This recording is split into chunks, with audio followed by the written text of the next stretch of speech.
क्या बाबर आजम अब T20 में सचमुच कभी भी वापसी नहीं आने वाला? अबे साले।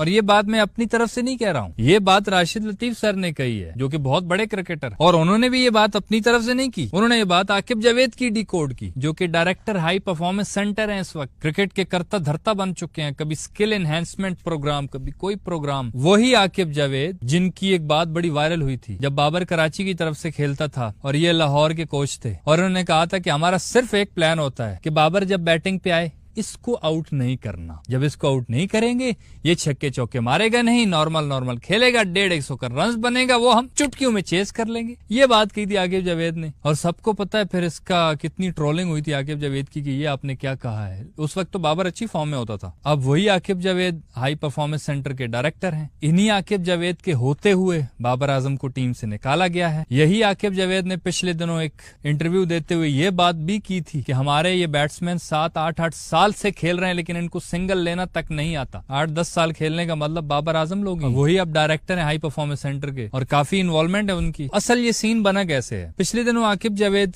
मीडिया से गुफ्तगू कर रहे थे, तो मीडिया वालों ने सवाल पूछा कि सर बाबर आजम का T20 फ्यूचर कैसा लगता है आपको, कम बैक होगा उसका या नहीं होगा? तो आकिब जावेद ने कहा कि भाई सारे प्लेयर्स को पता है T20 का क्राइटेरिया क्या है, कैसे उनको कम बैक करना है, कैसे उनको परफॉर्म करना है। जगह सबके लिए खाली है, कोई भी कभी भी कम बैक कर सकता है, लेकिन परफॉर्म करके उसके बाद वापसी हो सकती है। अब आकिब जावेद ने तो थोड़ा घुमा फिरा के अपनी तरफ से कोशिश की कि बात को दबा दें और नॉर्मल रखें। उन्होंने ये बात भी कर दी कि सबके लिए जगह खाली है, लेकिन उन्होंने दूसरी तरफ ये बात भी कर दी कि क्राइटेरिया भी सबको पता है कि किस तरह की क्रिकेट है आजकल चल रही है और कौन कौन खेल सकता है। उन्होंने तो यहाँ तक बात नॉर्मली छोड़ दी, लेकिन राशिद लतीफ जियो न्यूज के एक प्रोग्राम स्कोर, वहाँ पे उन्होंने ये बात की है, और ये बात छोटी मोटी नहीं, बहुत बड़ी बात की है उन्होंने। आकिब जावेद की बात को डिकोड उन्होंने इस तरह किया कि आकिब सच बोलना चाह रहा था लेकिन छुपाने की कोशिश कर रहा था, मतलब उसके अंदर सच ये था कि बाबर आजम को T20 में हम नहीं लाने वाले। अब ऐसी बात हम जैसे फैंस को कर लें तो लोग कहेंगे यार फैन है, खैर है, जज्बात में क्या गया होगा। लेकिन राशिद लतीफ तो एक जाने माने क्रिकेटर हैं और वो बड़ी प्रेडिक्शंस वगैरह भी करते हैं, बड़ी भविष्यवाणियां भी करते हैं, तो वो भी उसी जमाने के हैं जब आकिब जावेद भी होता था। तो उन्होंने ये बात की है तो कुछ सोच के की हुई, ये बहुत बड़ी बात है, और शायद सच ये है कि बाबर की जगह नहीं बनती है T20। ये बात की है राशिद लतीफ ने, और इन्होंने ये भी कहा है कि अब बाबर का कमबैक इसलिए भी मुश्किल हो गया है क्योंकि जैसे ही बाबर रिजवान को उन्होंने निकाला है, वो हसन नवाज, साइम हारिस, इन लोगों को लेके आए, उन्होंने परफॉर्म कर दिया। तो इसलिए भी हो सकता है कि T20 वर्ल्ड कप 2026 तक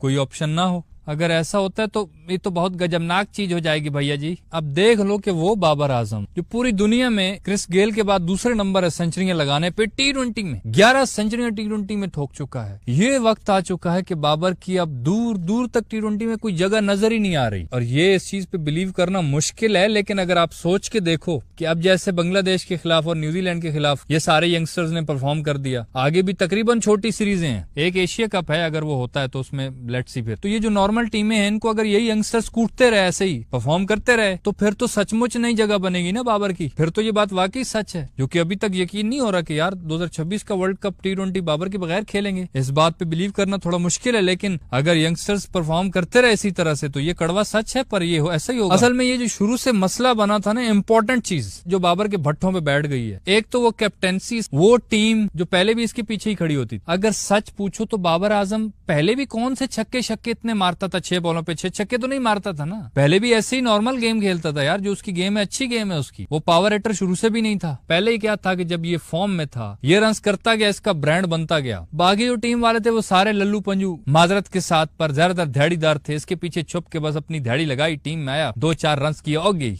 लेकिन वक्त के साथ साथ जब बाबर थोड़ा सा आउट ऑफ फॉर्म हुआ तो सारे के सारे एक्सपोज हो गए। बाबर रन नहीं कर रहा तो पूरी टीम तो वो तो वैसे भी रन नहीं कर रहे थे, वो तो वैसे भी कह रहे थे शाला कूड़ होवे, कदम बढ़ा बाबर, हम तेरे पीछे हैं। साथ देने वाला कोई नहीं था, सब पीछे ही थे। तो उन दोस्तों यारों को बाबर ने अपनी कैप्टेंसी में निकाला भी नहीं, उनको रखे भी रखा, सपोर्ट भी करता रहा उनको। वो सारे के सारे टीम में ही रहे, कोई बाहर भी हो गया, कुछ फिर वापस भी आ गए हैं, बस ऐसे चल रहा है उनका, तो उनकी दाढ़ियां लग रही हैं। लेकिन उस वजह से बाबर के कैरियर पे बहुत ही बुरा इम्पैक्ट पड़ा है कि बाबर एक बहुत बड़ा ब्रांड है, इससे लोगों को तवक्को होती है कि हर मैच में सेंचुरी 50। अब जैसे ही वो चीज नहीं आई है तो लोगों को लग रहा है कि बाबर तो वो है ही नहीं। हालांकि बाबर इस वक्त भी इतनी फॉर्म में तो कम से कम ऐसी फॉर्म में तो टीम का टॉप प्लेयर होता है। इंटरनेशनल टीमों बाकियों की बात नहीं कर रहा, इंडिया इंग्लैंड उनके तो लेवल ही बहुत ऊपर है, हमारी पाकिस्तान टीम की बात कर रहा हूँ। लेकिन वो जो एक हवा बना ना बाकियों की वजह से, ये बेचारा भी फंस गया। वो जो एक हवा चली कि कोई परफॉर्म नहीं कर रहा, टीम खराब चल रही है, वो जब सबको निकाला, वो जो दिहाड़ीदार घुसे हुए थे, जब उनको निकाला तो बेचारे बाबर को भी साथ, चल तू भी जा। उस वजह से देख लो कि अब बाबर को क्या क्या भुगतना पड़ रहा है। अब इसको कह रहे हैं कि तू अपनी नेचुरल गेम चेंज कर, जो कि मुझे तो लगता है इम्पॉसिबल है भाई। जो इंसान की नेचुरल गेम होती है उसमें थोड़ा बहुत तो इम्प्रूवमेंट कर सकता है, लेकिन पूरी की पूरी गेम ही चेंज कर दे, वो भी इस तरह आकर। मतलब बचपन से लेकर 30 साल हो गए, अभी तक वो ये गेम खेल रहा है। अभी उसकी क्रिकेट 5-6 साल ही बस रह गई है तकरीबन। अभी उसकी पूरी प्रैक्टिस हो चुकी है अपनी पुरानी गेम पे। अब उसको पावर हिटिंग का जिस तरह कह रहे हैं ना कि पावर हिटिंग कर तो ही टीम में आएगा, तो ये नहीं हो सकता भाई। थोड़ी बहुत वो इम्प्रूवमेंट कर सकता है, जो वो पहले भी था। 11 सेंचुरियां T20 में लगाना कुछ भी वो मजाक नहीं है। थोड़ी बहुत हिटिंग तो वो पहले भी कर लेता था, थोड़ी सी वो और इम्प्रूव कर लेगा। थोड़ी का मतलब थोड़ी ही है, ये सच इनको मानना पड़ेगा मैनेजमेंट को। ऐसे प्लेयर को वो जाया कर रहे हैं सिर्फ और सिर्फ। दिहाड़ीदारों को निकाला है, वो अच्छा किया है, बहुत सारों को निकाल दिया, लेकिन इसको जाया कर रहे हैं। दिहाड़ीदारों के साथ इसको मत रखो, इसकी नेचुरल गेम चेंज करवाओगे तो खराब ही होगा ये। इसको T20 में ऐसे ही चला सकते हैं कि इसके साथ पावर हिटर्स हों, साइम अयूब, फखर जमान, हारिस, हसन नवाज, ऐसे पावर हिटर्स हों इसके इर्द गिर्द, और ये बीच में एंकर रोल प्ले करे, और जब ये सेट हो जाता है फिर हिटिंग भी कर लेता है। इस तरह इस प्लेयर को यूटिलाइज किया जा सकता है। बाकी अगर इनको ये लगता है कि पूरी पावर हिटिंग कर ले तो ही कम बैक करे, तो इस तरह मुश्किल है। फिर वही बात है कि T20 में शायद ये बेचारा जगह भी ना बना पाए फिर। या फिर दूसरा तरीका ये है कम बैक का, कि अभी जो आने वाली सीरीज है उसमें सारे यंगस्टर्स फ्लॉप हों, वो कुछ ना कर पाए, और बाबर आजम आगे जो साउथ अफ्रीका के खिलाफ सीरीज है, आगे भी है, फिर बिग बैश भी है, उनमें परफॉर्म कर दे, छक्के छक्के मार दे। इस तरह वो 2026 के T20 वर्ल्ड कप में कम बैक कर सकता है। वरना अगर यंगस्टर्स इस तरह परफॉर्म करते रहे और ये लोग उससे सिर्फ पावर हिटिंग की डिमांड करते रहे, तो फिर अपना प्लेयर जाया करेंगे। वैसे हर एक की अपनी राय होती है यार, बाबर की गेम और उसके T20 में कम बैक पर आपकी क्या राय है, प्लीज यार कमेंट्स में बता देना। थोड़ा बंदा आपस में गपशप शेयर कर लेता है। तो बस यार इस वीडियो में इतना ही, सही लगे तो लाइक कर देना, और यूट्यूब चैनल टक्का मार को सब्सक्राइब करके साथ घंटे को टन करके ऑल पे क्लिक कर देना, ताकि क्रिकेट की दिलचस्प वीडियोस आप तक पहुंचती रहें।